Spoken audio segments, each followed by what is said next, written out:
Assalamualaikum warahmatullahi wabarakatuh. Perkenalkan, nama saya Istiqomah dari kelas A01, Program Studi Pendidikan Khusus Universitas Lambung Mangkurat.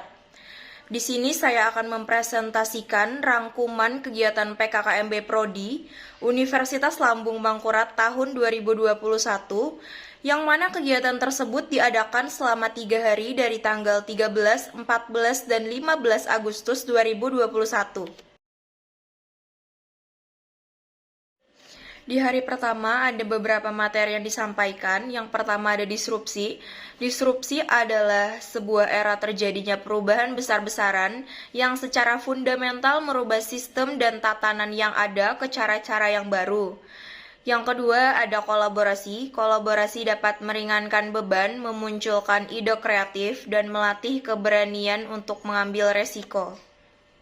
Setelah itu ada visi. Visi merupakan gambaran tentang masa depan atau future yang realistik dan ingin diwujudkan dalam kurun waktu tertentu. Apabila ada visi, pasti ada misi. Misi merupakan tindakan atau upaya untuk mewujudkan visi.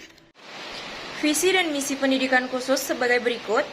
Visi menjadikan lembaga yang unggul dalam pengembangan ilmu pengetahuan dan teknologi atau IPTEK di bidang pendidikan khusus, serta inovasi layanan pendidikan bagi anak berkebutuhan khusus di sekolah segregasi dan inklusi.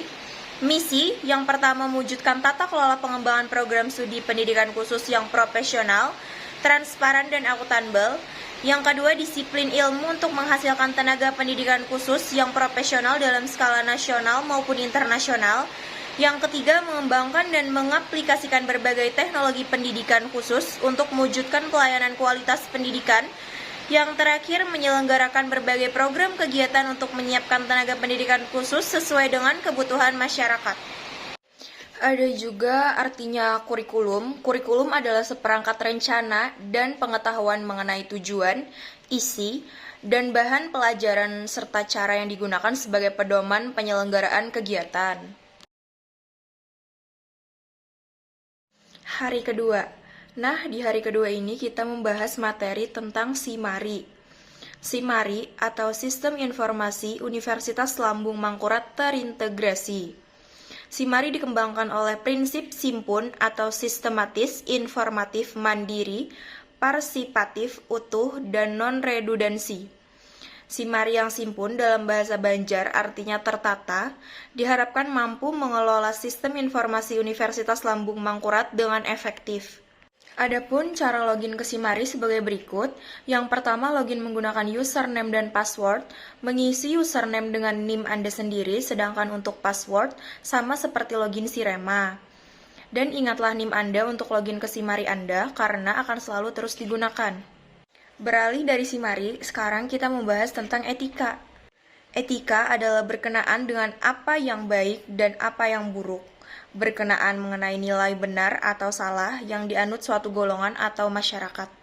Dalam perkuliahan, kita wajib memiliki etika. Etika apa saja itu? Yang pertama, ada etika berpakaian dan berhias.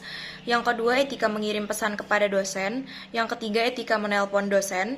Yang keempat, etika masuk ke prodi. Yang kelima, etika perkuliahan tatap muka.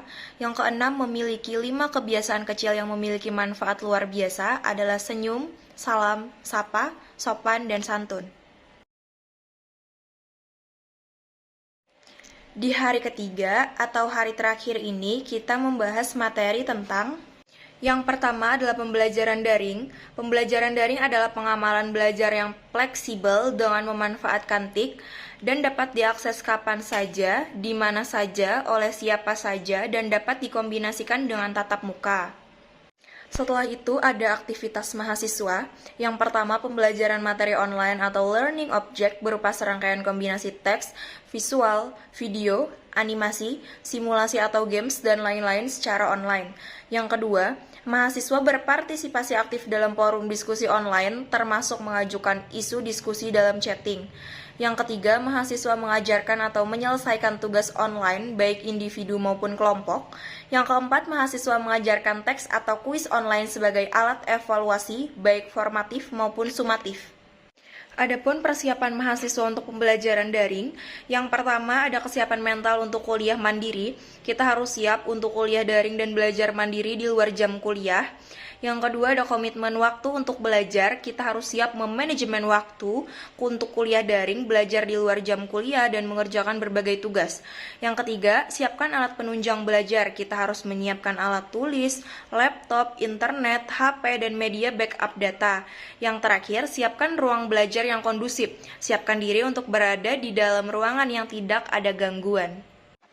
Adapun problem pembelajaran daring, yang pertama mahasiswa disabilitas sulit mengakses bahan ajar perkuliahan, penyampaian materi dari dosen sulit dipahami karena materi terlalu banyak, keterbatasan volunteer dalam mendampingi karena jarak dan waktu, sulit mengakses berbagai media belajar online karena jaringan yang tidak stabil. Yang kedua ada dosen pengajar. Tidak semua dosen memahami mahasiswa disabilitas. Tidak semua dosen mengakomodasi kebutuhan khusus mahasiswa disabilitas.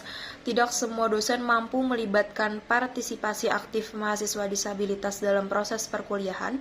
Tidak semua dosen mampu memberikan penilaian yang sesuai kemampuan mahasiswa disabilitas. Yang ketiga ada volunteer.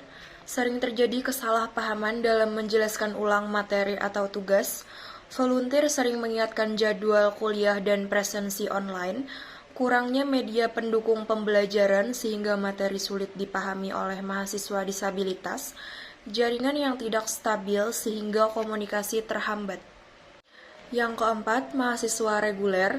Tidak semua mahasiswa baru memiliki pengalaman belajar bersama mahasiswa berkebutuhan khusus di saat sekolah.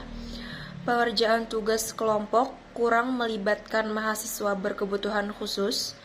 Mahasiswa baru belum berusaha berinteraksi dengan mahasiswa berkebutuhan khusus. Tidak semua mahasiswa bersedia menjadi volunteer bagi mahasiswa berkebutuhan khusus di kelasnya. Yang kelima atau yang terakhir, orang tua mahasiswa disabilitas sulit membagi waktu untuk mendampingi mahasiswa disabilitas karena sambil bekerja dan mengerjakan pekerjaan rumah tangga, keterbatasan pengetahuan dalam penggunaan teknologi sehingga kurang mengerti dalam mengakses perkuliahan online yang dilaksanakan, keterbatasan orang tua terhadap memahami tentang perkuliahan didasari oleh latar belakang pendidikan orang tua yang beragam. Yang terakhir, komponen pembelajaran daring. Yang pertama ada dosen, yang kedua ada mahasiswa reguler, yang ketiga ada MBK atau mahasiswa berkebutuhan khusus atau mahasiswa disabilitas. Sekian presentasi dari saya, salah hilap mohon maaf. Wassalamualaikum warahmatullahi wabarakatuh.